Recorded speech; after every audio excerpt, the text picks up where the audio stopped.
चलो स्टार्ट करते हैं कि हमें आज की क्लास में क्या करना है। चैप्टर 4 चल रहा है अपना ना, chapter 4 motion in a plane. इसका कुछ हिस्सा पहले कर चुके हैं अपन, अभी बचा हुआ हिस्सा है जिसके अंदर अपने पास हमें डील करना है प्रोजेक्टाइल के बारे में। Projectile one of the most celebrated topic है इस चैप्टर का और 11th क्लास का, ठीक है। जैसे कि अपन बात करते हैं ना, जैसे 10th क्लास की साइंस अगर आप याद करोगे, 10th क्लास की साइंस के अंदर अगर आप केमिस्ट्री याद करोगे तो आपको एसिड बेस वाली रिएक्शन जल्दी से याद आ जाएगी, acid plus base salt plus water. Physics याद करोगे तो फिजिक्स के नाम पे इलेक्ट्रिसिटी या लाइट याद आ सकती है जल्दी से, है ना, क्योंकि वो उसके ऐसे मेन वर्ड्स से थे जो आपको याद है।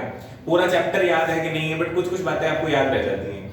वैसे ही 11th क्लास के नाम पर प्रोजेक्टाइल मोशन ये सेलिब्रिटी टॉपिक है ना। जैसे कि किसी को, मैंने आपको बहुत बार पहले भी बताई ये चीजें कि कहीं पे अगर जैसे बुक प्रिंटिंग वाले हैं, क्लासमेट वाले, उनको प्रैक्टिकल नोटबुक निकालनी है केमिस्ट्री की, उस पर क्या करते हैं 3-4 कलरफुल से फ्लास्क बना देते हैं अलग अलग शेप के कि वो केमिस्ट्री की लगेगी। फिजिक्स वाले बनाने के लिए क्या करते हैं वो फिजिक्स को टूल्स वगैरह बना देते हैं उसमें, है ना। कोई वर्नियर कैलिपर बना देते हैं, कोई स्क्रू बोल्स बना देते हैं, है ना, इस तरह की चीजें बना देते हैं, न्यूटन क्रेडल बना देते हैं। तो वैसे ही 11th क्लास की कहीं भी अगर आप फिजिक्स को समरी में देख रहोगे, इसका डायग्राम जरूर दिखेगा आपको प्रोजेक्टाइल मोशन का, ठीक है।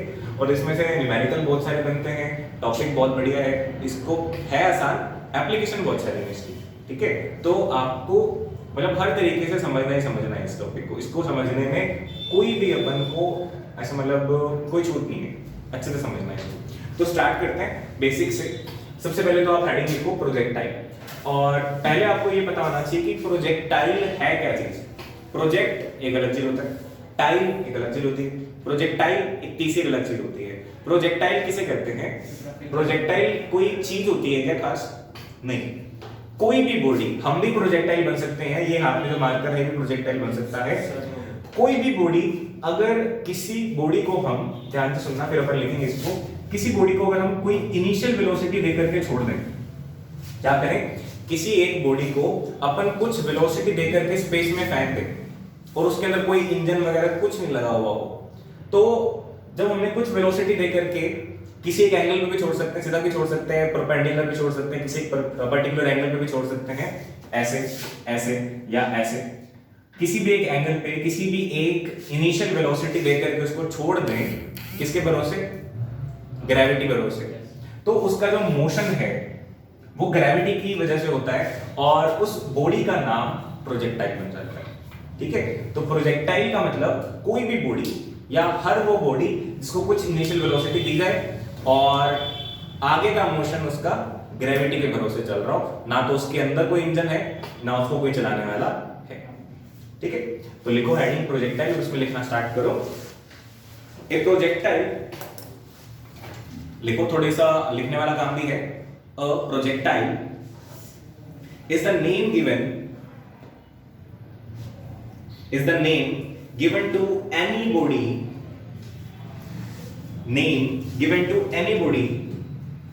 which once thrown into space with some initial velocity,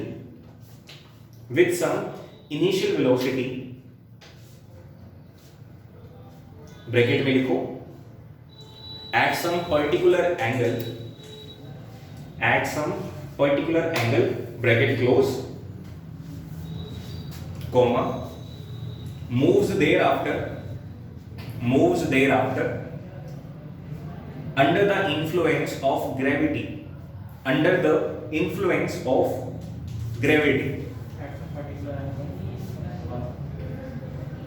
moves thereafter under the influence of gravity,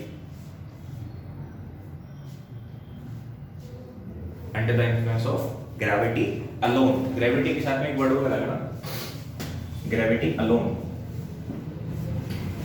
ठीक है। कि सिर्फ ग्रेविटी की वजह से ही जा रही हो जहां भी जाए, उस बॉडी को दिया गया नाम है प्रोजेक्टाइल। तो प्रोजेक्टाइल एक नेम है, ना कि एक बॉडी है, किसी को भी दिया जा सकता है। और कल को कोई हमें छत से फेंक दे तो हम प्रोजेक्टाइल है, ठीक है। तो प्रोजेक्टाइल समझ में आ गया, 1 मार्क में इसकी डेफिनेशन दी जा सकती है। स्पेस में मतलब क्या? स्पेस माने कि स्पेस का मतलब समझते हो ना, स्पेस का मतलब वो नहीं होता सिर्फ कि अर्थ के बाहर वाला, वो तो आउटर स्पेस हो गया। अपन कहते हैं ना कि आपने मैटर की डेफिनेशन पढ़ी, एनीथिंग और everything that have some mass and occupies some volume in the three dimensional space. ये वर्ड थोड़े खा जाते हैं अपन। किसी चीज की भी वॉल्यूम होती है, जैसे इस मार्कर की वॉल्यूम है, ये मैटर है ना, तो ये इस स्पेस में है ना, इसको थ्री डायमेंशनल स्पेस बोलते हैं ना, जिसके अंदर अपन खड़े हैं। हमारा थ्री डायमेंशनल स्पेस है, इसमें X axis, Y axis, Z axis सब चीजें हैं। इसीलिए जो भी पर्सन दिखता है आपको, लंबा भी दिखता है, चौड़ा भी दिखता है, थोड़ा पतला मोटा भी दिखता है ना, सब जगह से बढ़ा हुआ है, पता है ना। तो स्पेस का मतलब ये जो आउटर एनवायरनमेंट है, एनवायरनमेंट कह सकते हो। अगर आपको स्पेस वर्ड अगर अजीब लगे ना, तो आप एनवायरनमेंट लिख सकते हो या एयर लिख सकते हो। अब अपन आगे चलते हैं। प्रोजेक्टाइल वर्ड आपने सीख लिया, इसके बाद इसकी डेफिनेशन लिख ली है, फिर इसके एग्जांपल लिख लेते हैं। क्या क्या एग्जांपल है इसकी? प्रोजेक्टाइल के कोई एग्जांपल आपको याद आते हैं कि यहाँ प्रोजेक्टाइल मोशन कंसीडर किया जा सकता है या वहां कंसीडर किया जा सकता है? Any examples in daily life? Ball is thrown in upward direction. Ball is thrown in? From tower या फिर ground से. Ball is thrown from a building, है ना? लिख लो, लिखो फॉर एग्जांपल। देखो टॉपिक को आपको अपना बनाना है, ठीक है? टॉपिक में दिक्कत तभी नहीं आएगी जब आप उसको अपना बना लोगे। और अपना कैसे बनाओगे? उसमें इन्वॉल्व होकर के उसकी डिस्कशन करेंगे। तो इस टॉपिक को जीना आपने प्रोजेक्टाइल में, चाहे इसके लिए कुछ भी करना पड़े। एग्जांपल क्रिएट कर लो अपने आसानी से, है ना, कि for example a ball thrown from a building. और सर वो केस नहीं होती है फैक्ट जो म्यूचुअल कैच नहीं पकड़ाते क्रिकेटर्स, एक दूसरे को बॉल पकड़ा रहे हैं, एक एंगल पे से थ्रो करी और वो बॉल दूसरे के पास पहुंच जाती है, तो जो मोशन हुआ वो क्या है? Projectile motion. जो वो बॉल है वो बन गई प्रोजेक्टाइल। ये बहुत सारे गेम्स होते हैं, जैसे जैवलिन थ्रो गेम है। जैवलिन थ्रो गेम आपने स्कूल में कभी पार्टिसिपेट किया हो या देखा हो? एक बड़ी सारी स्टिक होती है उनके पास, है ना, और वो स्टिक ऐसे फेंकते हैं और जिसकी सबसे ज्यादा आगे जाती है वो विनर होता है। तो लिख लो सर। एक तो सर जब नीचे से चीज कट जाती है बॉल, जैसे मान लो कैच कर रहा है तो वो भी वही हो जाएगा। बस ये कंडीशन होनी चाहिए कि उसको कुछ इनिशियल वेलोसिटी दी गई है और उसको ग्रेविटी के भरोसे छोड़ दिया, उसको कोई चला के नहीं लेके जा रहा, ठीक है? तो कोई भी चीज हो सकती है। नेक्स्ट आप एग्जांपल लिख लो, दो एक एग्जांपल लिख लो, फिर अपन आगे चलते हैं। डिस्कशन को ज्यादा लंबा नहीं खींचते, बोरिंग हो जाएगा काम। क्या लिख रहे थे अपन? Motion of a javelin in javelin throw. Javelin मतलब JAVELIN, जैवलिन, ठीक है? JAVELIN, javelin in javelin throw. और एक और जो फेमस एग्जांपल है इसका, जैसे बुलेट फायर्ड फ्रॉम राइफल, ये लिख लो। बुलेट को फायर कर देंगे तो वो सीधी जाएगी, है ना, सीधी जाएगी। बुलेट को अपन किसी के एंगल पे फायर करते हैं, किसी वेलोसिटी के साथ फायर करते हैं, उसके बाद में बुलेट के अंदर खुद में कोई इंजन लगा होता है क्या? नहीं। कार अपने अगर घर से निकली है इनिशियल वेलोसिटी के साथ, पर अपना इंजन साथ लेके निकली है ना, यस तो वो एक प्रोजेक्टाइल नहीं है, जिसको आपने धक्का दे दिया, बस एक बार दे दिया, अब आगे अपने आप देख लो, ठीक है? और एक और एग्जांपल लिख लो जो कि शायद आप कंसीडर कर पाओ या नहीं कर पाओ।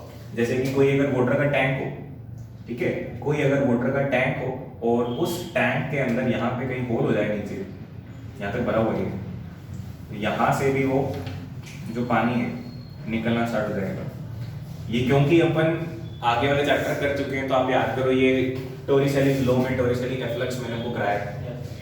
तो ये जो है ये भी एक तरह से प्रोजेक्टाइल बन जाएगा। जो वो पानी है, पानी के जो ड्रॉप्स हैं वो प्रोजेक्टाइल की तरह बिहेव करेंगे, ठीक है? तो लिखो इसको भी, jet of water, JET, jet of water coming out from side hole, from side hole of a vessel,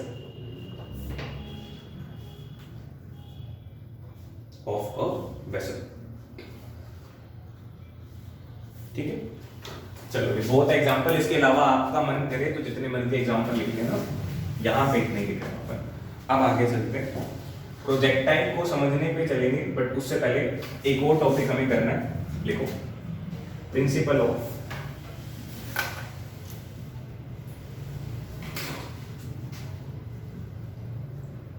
physical independence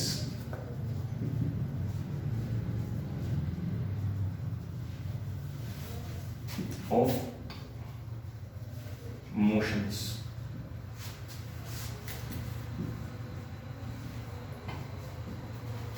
principle of physical independence of motions. ये क्या चीज है इसको समझते हैं। देखो सुनो, कोई भी बॉडी अगर इस स्पेस के अंदर मूव कर रही है, कोई भी बॉडी स्पेस में मूव कर रही है, चाहे आपको एक हाउस फ्लाई माने कि मच्छर घूमता हुआ दिख रहा है, या किसी का कोई ड्रोन उड़ता हुआ दिख रहा है, या कोई एरोप्लेन जाता हुआ दिख रहा है, इस 3 डायमेंशनल स्पेस के अंदर अगर कोई भी चीज चलती हुई दिख रही है तो उसके मोशन को आप, या 2 डायमेंशन में आता, चलो 3 डायमेंशन की बजाय, इस बोर्ड पे कहीं पर भी कोई भी चीज अगर चल रही हो, है ना, कोई कार चल रहा हो, कोई इंसेक्ट चल रही हो, कुछ भी चल रही हो अगर यहाँ पे, तो उसके मोशन को आप हमेशा 2 मोशंस में डिवाइड कर सकते हो, एक एक्स के लॉन्ग और एक वाई के लॉन्ग। पता है नहीं चीज कि अगर किसी पार्टिकल की वेलोसिटी है, अगर एक पार्टिकल है यहाँ पे, उसकी वेलोसिटी यहाँ है कहीं ऑब्लिक डायरेक्शन में, तो आप क्या करते हो, आप पहले तो ये प्लेन बनाते हो कि ये हॉरिजॉन्टल लाइन होगी और ये वर्टिकल लाइन होगी, और आपको जिसके साथ भी एंगल पता लग गया, सपोज आपको ये एंगल पता लग गया, तो आप कहते हो कि भाई ये वाला जो कंपोनेंट है ये बन गया इसका v cos थीटा, यानी कि x वाला कंपोनेंट, और यहाँ पे एक लाइन बनाते हो, ये वाला जो वेक्टर आप कहते हो कि ये हो गया v sin थीटा, इसका y वाला कंपोनेंट। कहते हो या नहीं कहते? कहते हो। तो ये लोग क्या कह रहा है वो समझते हैं कि अगर कोई बॉडी इस तरह के कलेक्टिव मोशंस कर रही है, मानिए कि अगर कोई बॉडी किसी प्लेन में चल रही है तो उसके मोशन को 2 मोशन का कॉम्बिनेशन माना जा सकता है कि एक x एक्सिस के लॉन्ग मोशन और एक y एक्सिस के लॉन्ग मोशन, ठीक है, उसके मोशन को 2 अलग अलग मोशन का कॉम्बिनेशन माना जा सकता है, और उनको अलग अलग इंडिपेंडेंटली अगर अपन स्टडी करें, मान लो कि सिर्फ अपन ये माने एक बारी कि इस बॉडी के साथ, इस बॉडी के पास सिर्फ हॉरिजॉन्टल वेलोसिटी है, सपोज मुझे ये पता करना हो कि ये बॉडी t टाइम के बाद कहां पहुंचेगी, तो एक तरीका तो क्या है, मेरे पास इसकी रैंडम वेलोसिटी है, मैं टाइम को यूज करूं, इसी वेलोसिटी के साथ मुझे पता चल जाएगा कि ये अभी यहां पे खड़ा है पॉइंट, तो कल को कहां पहुंच जाएगा, ठीक है। और दूसरा तरीका क्या है, मैं पहले ये कंसीडर कर लूं कि इसके पास सिर्फ हॉरिजॉन्टल वेलोसिटी है इतनी, तो हॉरिजॉन्टल में ये कितना पहुंच जाएगा, ठीक है। फिर मैं ये ढूंढ लूं कि वर्टिकल में वेलोसिटी है इतनी, तो वर्टिकल में ये कहां पहुंच जाएगा, तो मुझे एक x कोऑर्डिनेट मिल जाएगा और मुझे एक y कोऑर्डिनेट मिल जाएगा, और आपको पता है कि अगर x और y कोऑर्डिनेट मिल जाएं तो उनको मिला करके आप एक पॉइंट बना सकते हो। ये क्या है, ये रिप्रेजेंट कर रहा है एक पॉइंट को इन 2 डायमेंशनल प्लेन, ठीक है। तो आप डायरेक्टली भी जा सकते हो और आप इन दोनों को इंडिपेंडेंटली यूज करके भी आगे बढ़ सकते हो। ये बात है, सिर्फ कॉमन सेंस की बात है, पर इसको एक रूल बना रखा है। लिखते हैं इसको, लिखो लिखो। डायग्राम बनाना चाहो तो साइड में बना लेना, बाकी मैं नहीं आपको रिकमेंड कर रहा, आपको अपनी समझ के लिए बनाना तो बना लेना। लिखो, the two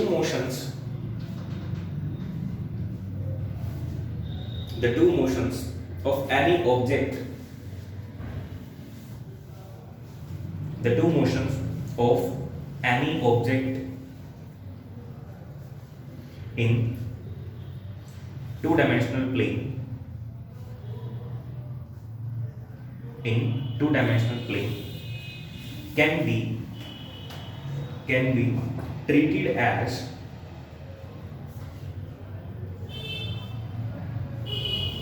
independent motions.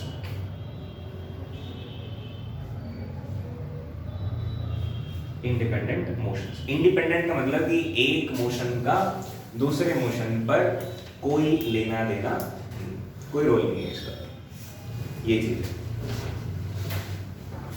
अब ये जनरल स्टेटमेंट लिखी है आपने, इसी स्टेटमेंट को मैं आपको प्रोजेक्टाइल के बिहाफ पे समझाता हूं।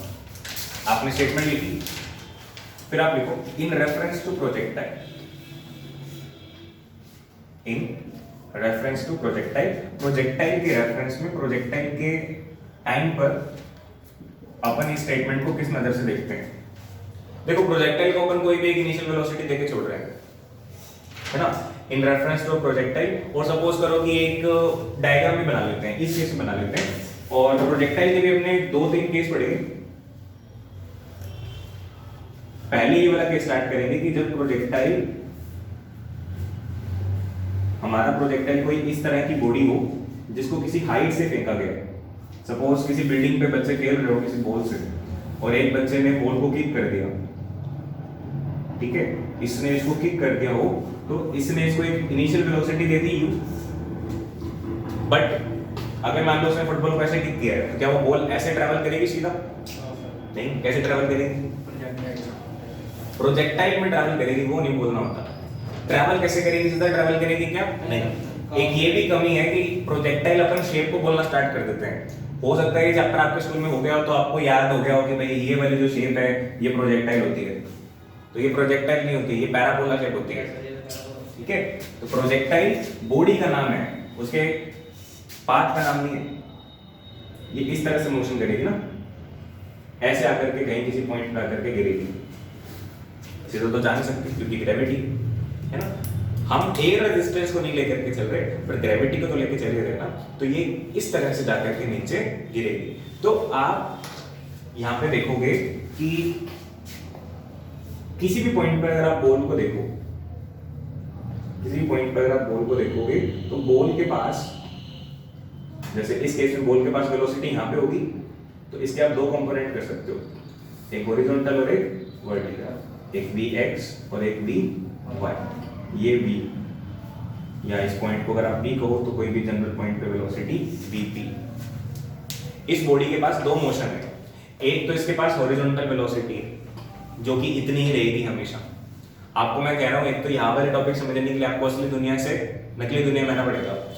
हमें क्या आदत है कि हमने अगर किसी बॉडी को थोड़ी सी वेलोसिटी दी तो वो जिंदगी भर नहीं रहती।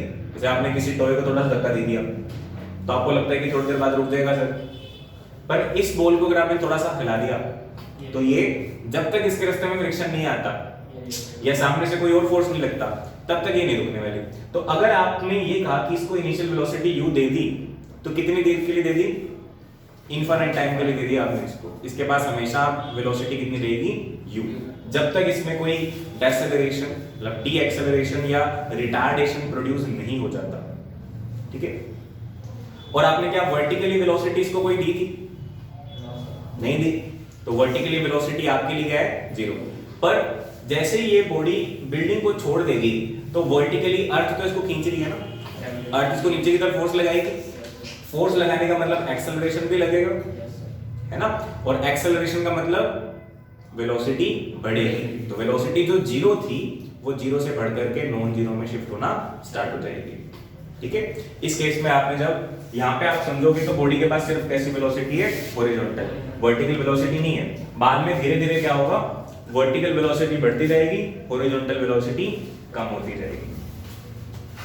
तो हम कहीं पर भी इसका कोई भी मोशन हमें पता करना हो, मोशन पता करना मतलब इसकी लोकेशन पता करना, इसके पाथ का रास्ता पता करना, इसका टाइम पता करना, ये कितनी दूर चली जाएगी ये पता करना, कोई भी चीज हमें पता करनी हो तो हम दो मोशंस अलग अलग स्टडी करेंगे और उनको कंबाइन करके करेंगे। कौन से मोशन? एक इसका हॉरिजॉन्टल डायरेक्शन में मोशन और एक इसका वर्टिकल डायरेक्शन में मोशन। तो आप लिखो in reference to projectile heading लिखो और फिर उसके बाद नीचे लिखना स्टार्ट करो। उसमें लिखो in absence of air friction, in absence of air friction the motion of projectile is considered as combination. In absence of air friction, the motion of projectile can be considered as the motion of projectile can be considered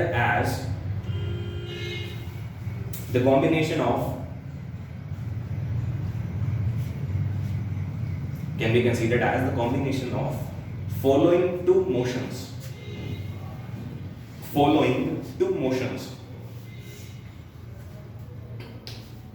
Number 1,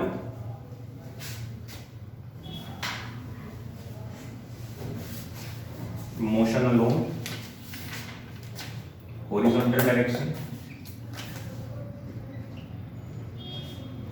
with constant velocity, और दूसरा motion along vertical direction with constant acceleration. Constant acceleration का मतलब क्या होता है समझते हो? Sir acceleration एक ही जैसे यहाँ पे लिखा कांस्टेंट वेलोसिटी, तो यहाँ पे अगर कांस्टेंट एक्सेलरेशन है इसका मतलब क्या हुआ? Increasing velocity, continuously increasing velocity. तो ये चीजें आपको पता होनी चाहिए, लिख के आने की जरूरत नहीं होती, बट आप यहाँ पे लिख सकते हो।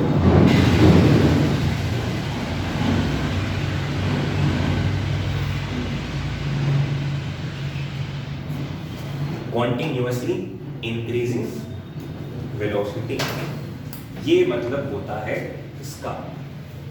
तो इसकी हॉरिजॉन्टल वेलोसिटी कम होती रहेगी, वर्टिकल वेलोसिटी बढ़ती रहेगी। ठीक है, ऐसा कुछ होगा इसके अंदर। तो ऐसे दो मोशन हम कंसीडर कर सकते हैं। अब नेक्स्ट हेडिंग बनाते हैं।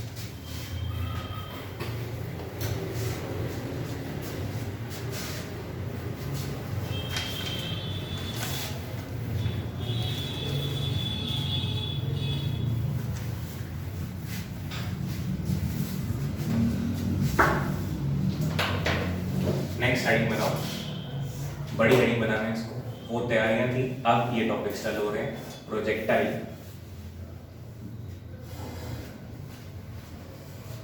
Fired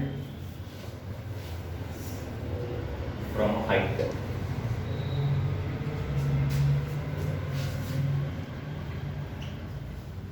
fired from a height parallel to horizontal.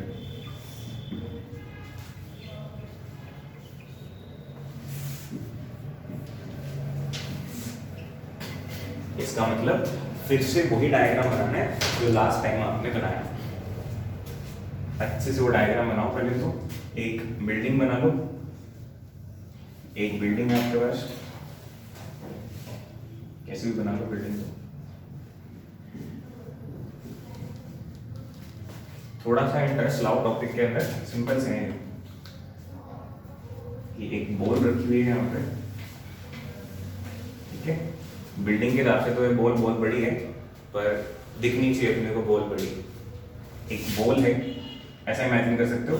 पर जैसे बुक वगैरह वाला डायग्राम में आपको पॉइंट ही मिलेगा, तो बॉल के अंदर भी एक पॉइंट रख लेना फिक्स, ठीक है। एक पॉइंट हमने मान लिया, उसका सेंटर पॉइंट, उसको अपन ने मान लिया O, ठीक है। और यहाँ पे एक बच्चा है जो खेल रहा है, हमें बोलते जायंट सा बच्चा है, तभी बिल्डिंग पे खड़ा होकर इतनी बड़ी बॉल से खेल रहा है, और ये ऐसे किक कर रहा है इसको, ठीक है। हल्क का बच्चा है ये, और इसने बॉडी को अगर किक कर दिया, ठीक है, किक कर दिया, तो इसके पास एक इनिशियल वेलोसिटी आएगी u। ऐसे सुस्त से बेस नहीं होने चाहिए कि जबरदस्ती पढ़ाया जा रहा है तुम्हें। स्टोरी ऐड कर लो उसमें, टॉपिक तो बदल नहीं सकते ना। प्रोजेक्टाइल तो प्रोजेक्टाइल ही है, और इसमें कुछ टिपिकल तो अभी तक डाला ही नहीं, सिर्फ बातें बातें कर रहे हैं, ठीक है। कई बार आसान चीज आ जाती है, थ्योरी लिख रहे हैं तो भी सर थ्योरी लिख रहे हैं, अजीब सा लग रहा है। टिपिकल चीजें आ जाए जिसमें मैथमेटिक्स ज़्यादा है, तो इसमें मैथमेटिक्स बहुत ज़्यादा है, ठीक है। तो कभी भी सेटिस्फेक्शन तो मिलेगी नहीं, पर अपने माइंड को आप कोई ना कोई ऑप्शन दिया करो जॉयफुल रहने का, ठीक है। इसमें बच्चा डाल दो इसमें कि ये बॉल से खेल रहा है, और बॉल को इसने यू वेलोसिटी से ऐसे किक करा, और ये बॉल कहाँ जाएगी, ये दूर जाएगी, यहाँ पे आकर के गिरेगी फाइनली, ठीक है। साइड सेम बनाना लगभग, यहाँ पे आकर के बॉल गिर जाएगी, this is the final point. Suppose करते हैं इस बिल्डिंग की जो हाइट है वो है h, ठीक है। और ये जो बॉल है, ये बॉल अपनी इनिशियल पोजीशन से फाइनल पोजीशन तक जहां पे जाकर के गिरी उसको बोलते हैं रेंज, और उसको दिखाएंगे कैपिटल R से, ठीक है। जहां से जहां तक गई उसे बोलते हैं रेंज, और उसको दिखाएंगे कैपिटल R से, क्लियर। और इस रास्ते में डायग्राम बनाते रहो, साथ साथ में मॉडिफिकेशन करते रहना, जैसा जैसा मॉडिफिकेशन मैं कर रहा हूं। इस पूरे रास्ते में आप क्या कर सकते हो, कोई भी एक रैंडम पोजीशन पर उस बॉल को कंसीडर करोगे। अगर सपोज यहाँ पे अगर आप उस बॉल को कंसीडर करोगे, आप चाहो तो पूरी बॉल बना लो, चाहो तो पॉइंट बना लो, उस बॉल की वेलोसिटी कहाँ होगी, आपको पता है ना वेलोसिटी इस तरह के कर्व्ड पाथ में कहां पे होती है, टेंजेंशियली होती है ना। तो सर्कुलर मोशन में हमने डिस्कस करा है कि यहां पे अगर पार्टिकल है और एक मोशन ऐसे चल रहा है तो यहां पे वेलोसिटी कैसे दिखाते हो आप, इस तरह से टेंजेंशियली दिखाते हैं। तो ये भी कर्व्ड पाथ है, तो कैसे दिखाओगे आप वेलोसिटी, टेंजेंशियली। और ये टेंजेंशियली कैसी है, ऑब्लिक है या नहीं है, ऑब्लिक है ना, किसी हॉरिजॉन्टल एक्सिस या वर्टिकल एक्सिस में है क्या ये, नहीं। तो इसको वर्टिकल और हॉरिजॉन्टल एक्सिस में अपन ब्रेक करेंगे। करो, ये हमारा हॉरिजॉन्टल एक्सिस हो गया और ये हमारा वर्टिकल एक्सिस हो गया। इस पॉइंट को आप E कह दो, इस वेलोसिटी को आप V कह दो और इसके दो टुकड़े कर लो V वेलोसिटी के। अगर आपने डायग्राम बनाना सीख लिया तो बहुत कुछ सीख लिया आपने फिजिक्स में। ये इसका हॉरिजॉन्टल हिस्सा और ये इसका वर्टिकल हिस्सा, ठीक है। This is let Vx and this is let Vy। और इस एंगल को आप मार्क कर लो, सपोज थीटा, थीटा नहीं, थीटा बाद में यूज करेंगे अपन कहीं और, इसको आप मार्क कर low beta.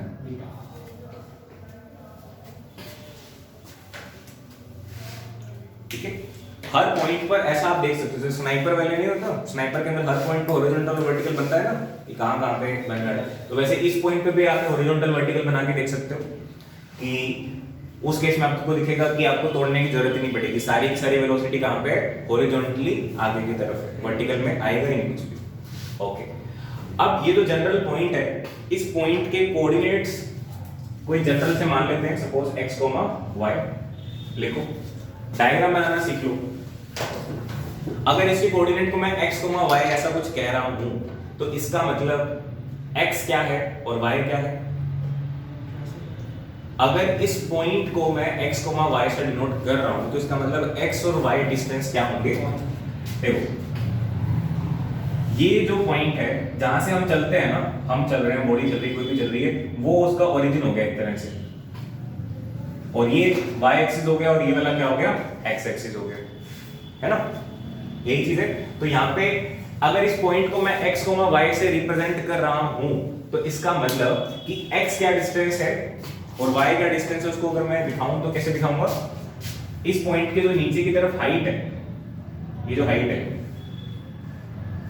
This height is y, और ये जो डिस्टेंस है, दिस डिस्टेंस इज x। देखो, क्योंकि मैंने बॉल यहां बनाई है तो मेरा जो डिस्टेंस है वो थोड़ी बिल्डिंग के अंदर की तरफ आ रहे हैं। जैसे ये x देखोगे तो बिल्डिंग के अंदर आ रहा है, थोड़ा r देखोगे तो भी थोड़ा सा अंदर आ रहा है। बुक के अंदर जो भी आप डायग्राम देखोगे उसके अंदर इस तरह की चीजें दिखेंगी, यहां से पॉइंट बना रखा होगा ऐसा।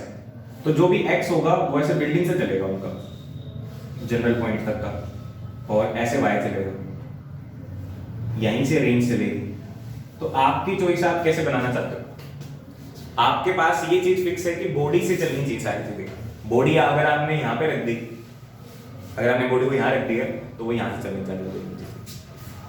ठीक है, डायग्राम कंप्लीट करो, x और y को ऐड करो। थोड़ा और है, थोड़ा और है, नहीं, बस इतना नहीं। अब यहाँ पे अपन को करना क्या है, इस टॉपिक के अंदर बहुत सारी छोटी छोटी चीजें निकालनी है। डायग्राम कंप्लीट नहीं है, बना लिया। अब देखो कि जब अपन लिख रहे हैं थोड़ा प्रॉपर ऑफिशियल तरीके से तो इसकी कंसीडरेशन लिखनी पड़ेगी ना। देखो, let us consider a body is projected. Let us consider a body या बॉल, कुछ भी लिख लो, is projected horizontally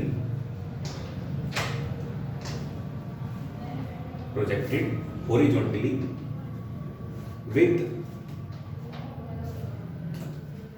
a horizontal velocity u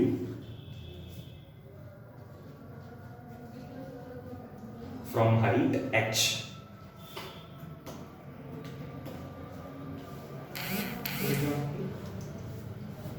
With horizontal velocity u and height h.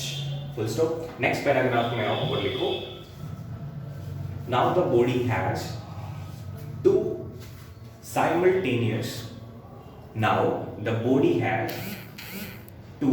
simultaneous independent motions. Now the body has two simultaneous independent motions. कौन कौन से हैं? उसके बाद आप नेक्स्ट लाइन में लिखोगे नंबर 1 कौन सा? अभी तो लिखेगा वैसे ही, मोशन अलोंग हॉरिजॉन्टल। आपने लिखा now the body has two motions, two simultaneous motions, है ना? तो कौन कौन से हैं? Motion along horizontal with constant velocity. जागते रहो, सोना नहीं क्लास में। With constant velocity u। और दूसरा क्या है? Motion along vertical traction, motion along vertical traction vertical direction with constant acceleration, with constant acceleration. कौन सा वाला? जी।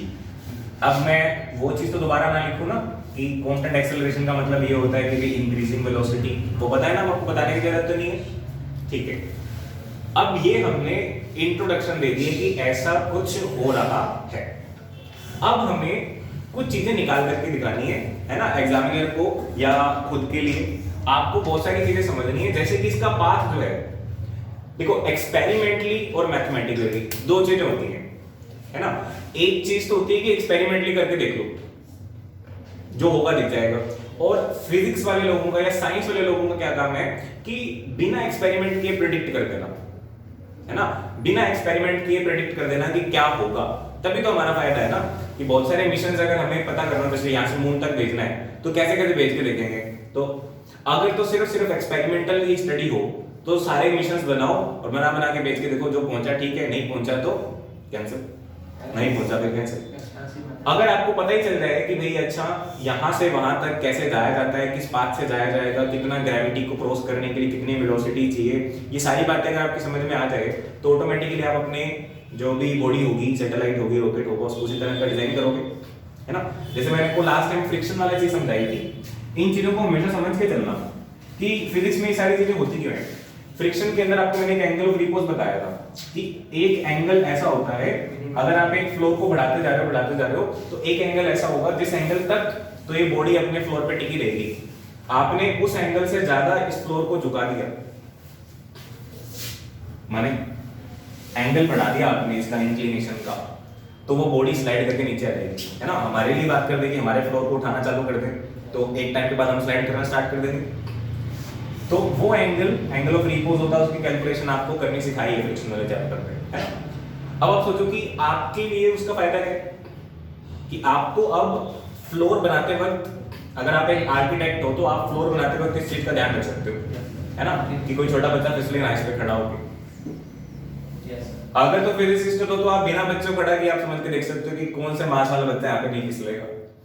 अदरवाइज आप क्या करोगे, फ्लोर बनाओ, बच्चा रख के देखो फिसलता है कि नहीं, फिर उसको कम करो, अच्छा चलो फिसल रहा है थोड़ा कम करते हैं, फिर फिसल रहा है थोड़ा और कम करते हैं, फिर फिसल रहा है कम करते हैं, अब ठीक है, चलो ठीक है, ठीक है। तो बहुत बारी ऐसे क्वेश्चन आते हैं जो यहाँ पे अपन निकालेंगे। जैसे सबसे पहले चीज अपन निकालते हैं इसका पाथ। छोटे छोटे टारगेट्स हैं, बड़ी धूप निकल रही है, छोटे छोटे टारगेट है, मैं ऐसे हेडिंग की फॉर्म में लिख रहा हूँ, आप भी ऐसे हेडिंग की फॉर्म में लिख लेना। ब्लैक पेन यूज करो तो ब्लैक पेन से लिख लेना, equation of trajectory, equation of trajectory, या फिर डायरेक्ट ट्रेजेक्टरी भी कह सकते हैं इस टॉपिक को। कि ट्रेजेक्टरी का मतलब होता है इसका पाथ, ट्रेजेक्टरी का मतलब होता है इसका पाथ। हम ये देखना चाहते हैं कि इसका पाथ कैसा होगा। तो जब ऐसी बातें करते हैं तो बच्चों के माइंड में क्वेश्चन आ जाता है कि सर दिख ही रहा है इसका पाथ तो कैसा होगा। हमने देखा असल जिंदगी के अंदर कि करके देखा हुआ आपने तो कि बॉडी ऐसे जाती है नीचे, तो ऐसे जाती है नीचे, ऐसे तो लिख नहीं सकते टॉपिक में। और चलो पैराबोला, आपको नाम भी समझ में आ गया, तो पैराबोला है, ठीक है, वो एक्सपेरिमेंटली है, बट क्या मैथमेटिकली जब चेक करते हो तो भी पैराबोला ही आ रहा है कि नहीं आ रहा, वो अपने को चेक करना पड़ेगा ना। तो उसके लिए अपने को यहाँ पे थोड़ी सी मैथ्स खेलनी पड़ेगी, क्लियर। चलो जी, और किस बारी कितना बड़ा पैराबोला आएगा वो हर बारी आपको करके देखना पड़ेगा, अगर आप सिर्फ एक्सपेरिमेंट पे ये विश्वास करके अपनी स्टडी आगे कर रहे हो तो।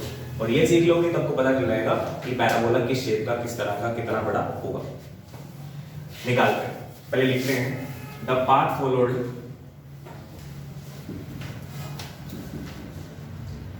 followed by projectile is called its trajectory।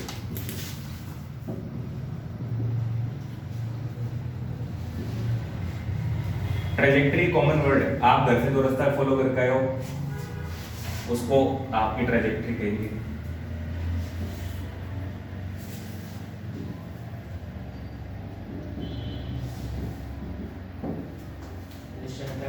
और ट्रेजेक्टरी का मतलब क्या हो गया, अगर आपको इक्वेशन ऑफ ट्रेजेक्टरी निकालनी है, ये बातें ज्यादा क्लियर आपको मैथ्स में होंगी, माने मैथ्स में बहुत ज्यादा क्लियर हो जाएंगी, यहाँ पे ट्राई करेंगे क्लियर हो जाए। आपको किसी भी पाथ की इक्वेशन निकालनी है, पाथ किसी भी शेप का हो सकता है, सर्कुलर शेप हो सकती है, एलिप्टिकल शेप हो सकती है, आपके मैथ्स के अंदर ये है ना टॉपिक्स, मैथ के अंदर सारे टॉपिक हैं आपके पास जो आपको बताता रहता हूँ, आपने रीड किए हैं अभी तक या नहीं किए, that is a different thing. Chapter number 10 है स्ट्रेट लाइंस, चैप्टर नंबर 11 है कॉनिक सेक्शंस। ये जो दो चैप्टर हैं, स्ट्रेट लाइन ये भी एक ट्रेजेक्टरी है, और 11 के अंदर जो आपके पास कॉनिक सेक्शंस है, तो वो जो कॉनिक सेक्शन है वो भी क्या है, ट्रेजेक्टरीज ही तो है, इलिप्स है, सर्कल है, पैराबोला है, हाइपरबोला है, ये सब है, तो ये सारी ट्रेजेक्टरी हैं।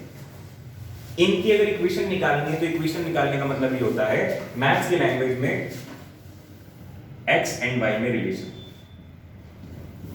इस चीज को आप समझ लो, कभी भी आपको कोई पर्सन ये कहे कि इस बॉडी का पाथ निकालना है, या कह दे कि इस चीज की इक्वेशन निकालनी है, तो इक्वेशन निकालने का मतलब ये होता है x और y में रिलेशन। क्योंकि टू डायमेंशनल की बात कर रहे हैं तो हम ये देखना चाह रहे हैं कि x और y आपस में कैसे चेंज होते हैं, ठीक है, x और y में कैसे रिलेशन है वो निकालना है हमको।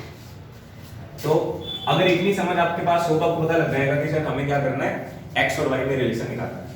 कैसे निकालेंगे वो देखते हैं, लिखो from diagram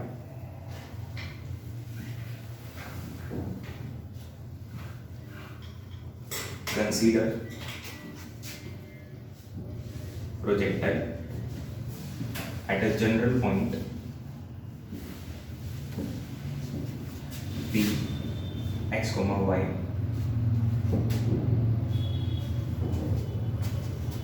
here x will be equal to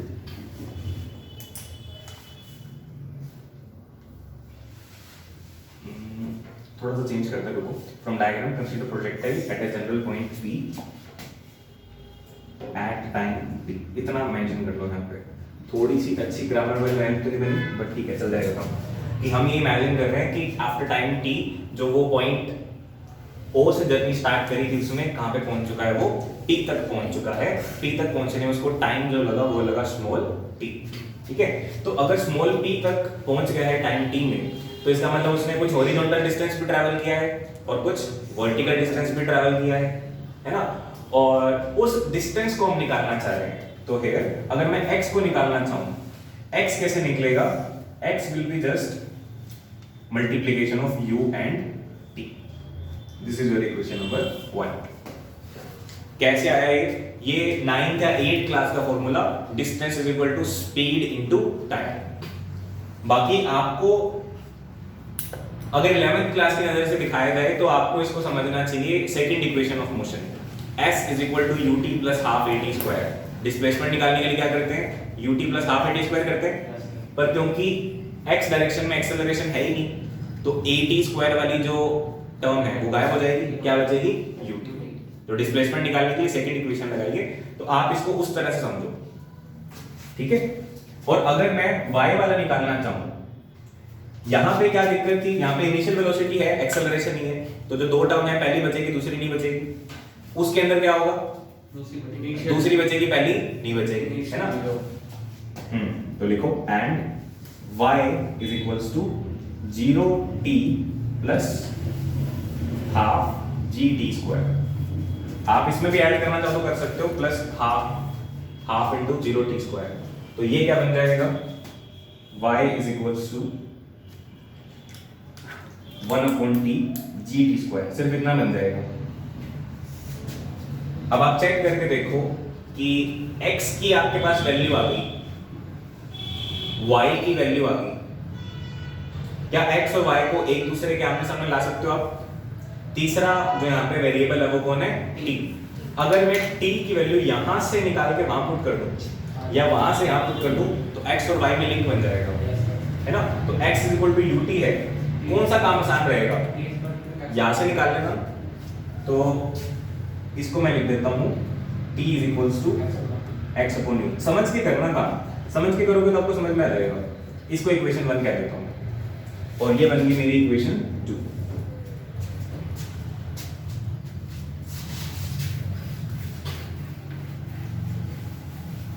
और ये प्रोजेक्टाइल वाला टॉपिक जिस दिन खत्म हो जाएगा उसके नेक्स्ट डे इसका टेस्ट है। डायग्राम नहीं हटाना था, जल्दी से बनाता हूँ मैं डायग्राम, थोड़ा सा मिटा ये h और ये r, बस ठीक है। आप लिखते हैं यूज इक्वेशन 1 इन इक्वेशन 2। ठीक है, इक्वेशन 1 का यूज करना है इक्वेशन 2 के अंदर, तो करो। आपके पास आएगा y is equal to 1/2 g in, अब in the place of t you can write x by u, तो आपके पास हो गया x by u का whole square which implies 1/2 multiplied by g multiplied by 1/u square and multiplied by x square। ऐसे लिख दिया मैंने, ठीक है? एक ही बात है, सबको अलग अलग करके लिख दिया। इसके अंदर से आप अगर ध्यान से देखो, half is a constant quantity, g is a constant quantity, u is a constant quantity, constant velocity है। तो ये कांस्टेंट, ये कांस्टेंट, ये कांस्टेंट, इनका मल्टीप्लिकेशन क्या बनेगा? एक नया कांस्टेंट। तो उस कांस्टेंट को मैं कुछ नाम दे देता हूं, सपोज मैंने उसको कह दिया k, तो ये क्या बनेगा? y is equals to kx square। Bracket में आप लिख सकते हो where k is constant and k is equals to g by 2u square। ये है k की वैल्यू और k क्या है? एक कांस्टेंट। और यहां पे जो आपको ये इक्वेशन दिख रही है, let this be equation number 3। इस इक्वेशन में आपको ये दिखेगा कि y is directly proportional to x square, y x की स्क्वायर के प्रोपोर्शनल है, y is proportional to x square, ये दिख रहा है आपको। और ये दिखने का मतलब होता है कि the path is parabola।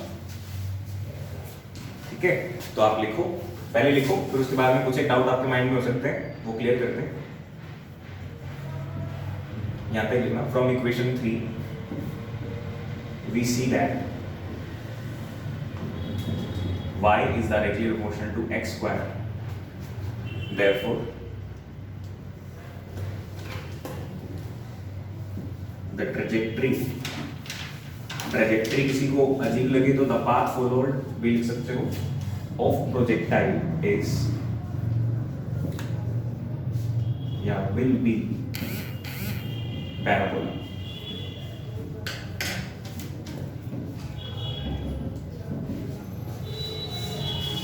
Parabola, वैसे पैराबोला नाम इसका सही नहीं होता, प्रोनाउंसिएशन बिगाड़ देते हैं इसकी, पैराबोला ऐसा करके कुछ बोलते हैं इसको, इंग्लिश नाम है तो इंग्लिश एक्सेंट में बड़े से बोला जाता है, तुम पैराबोला ही बोल दो, ओके? जो बोला कोई नहीं, कोई दिक्कत नहीं है। अब यहाँ पे एक क्वेश्चन माइंड में आ सकता है कि sir y equal to kx square या y proportional to x square पे ऐसा क्या हुआ कि आपको पैराबोला लिखना पड़ गया? हमें कैसे पता पैराबोला ही लिखी? तो वो क्वेश्चन आपके माइंड में इसलिए है, अगर है तो क्योंकि आपने ये जो 11th चैप्टर है कॉनिक सेक्शन मैथ्स का वो नहीं करा है ना, तो आपको ये पता नहीं चल पा रहा कि ये इक्वेशन किस तरह की है। जैसे कि स्ट्रेट लाइन वाली इक्वेशन अगर आपने पढ़ी, स्ट्रेट लाइन वाला चैप्टर किया गया आपने, स्ट्रेट लाइन की जो इक्वेशन होती है वो कुछ इस तरह की होती है, माने बहुत सारी फॉर्म होती है, उसमें से वन ऑफ द फेमस जो फॉर्म है slope intercept form, y equals to mx plus c। ऐसा कुछ कहीं पे अगर आपको लिखा हुआ मिल जाए कि y equal to 4x plus 3, आप पकड़ लोगे इसको, आप कहोगे सर ये तो पक्का लाइन है, और लाइन भी ऐसी है कि इसका इंटरसेप्ट तो 3 है और इसकी स्लोप 4 है, पकड़ लोगे ना इसको, क्योंकि आप इस शक्ल को ऑलरेडी जानते हो और आपने ऐसी शक्ल लिखी, आप मैच करोगे उससे और आप कहोगे कि ये तो एक लाइन है। और इस सब में आपको ये दिखेगा कि y की डिग्री 1 है और x की डिग्री भी 1 है। डिग्री माने हाईएस्ट पावर ऑफ x या x highest power of y, दोनों की 1 रहती है। बट आपने 11 चैप्टर नहीं पढ़ा, वो पढ़ोगे आप, बहुत जल्दी पढ़ने वाले हो, तो उस चैप्टर के अंदर आप क्या देखोगे, उस चैप्टर के अंदर पैराबोला की जो इक्वेशन आएगी वो इस तरह की आएगी, y proportional to x square या y square is equal to 4ax, इस तरह की इक्वेशन आएगी। x square is equal to 4ay, इस तरह की इक्वेशन आएगी। ठीक है, डिपेंडिंग अपॉन की पैराबोला कैसा है, इस तरह का पैराबोला है या फिर इस तरह का पैराबोला है। ठीक है, ये मैथ्स में आप करोगे तब आपको पता चलेगा। अभी फिलहाल मैं आपको इनकी जनरल इक्वेशन दिखा रहा हूं। ये जनरल इक्वेशन ऑफ पैराबोला क्या है, इस तरह की, जिसके अंदर एक की डिग्री तो 1 होती है, एक की डिग्री 2 होती है। एक की डिग्री 2 है और एक की डिग्री 1 है और वो डायरेक्टली प्रोपोर्शनल है। 4 is a constant, a is also a constant number. ठीक है, तो अगर आपको ये ऑलरेडी पता होता तो आप ये क्वेश्चन माइंड में नहीं लेकर के आते। जो जैसे ही नियर एंड डियर फ्यूचर में आपका जल्दी से खत्म होता है ये वाला चैप्टर या स्टार्ट हो जाए, यहाँ तक पहुंच जाओ, तो आपको इस चीज के आंसर मिलने चालू हो जाएंगे। तो ये क्वेश्चन आपके माइंड में अगर है तो इसका आंसर ये है। ठीक है, तो क्योंकि y proportional to x square आ गया तो ये क्या बन गया, पैराबोला। जैसे सर्कल की इक्वेशन इस तरह की होती है, x square plus y square is equal to k या k स्क्वायर, तो दोनों के अगर स्क्वायर आ रही हो तो वो सर्कल बनेगा। ठीक है, सर्कल बनेगा हाइपरबोला बनेगा।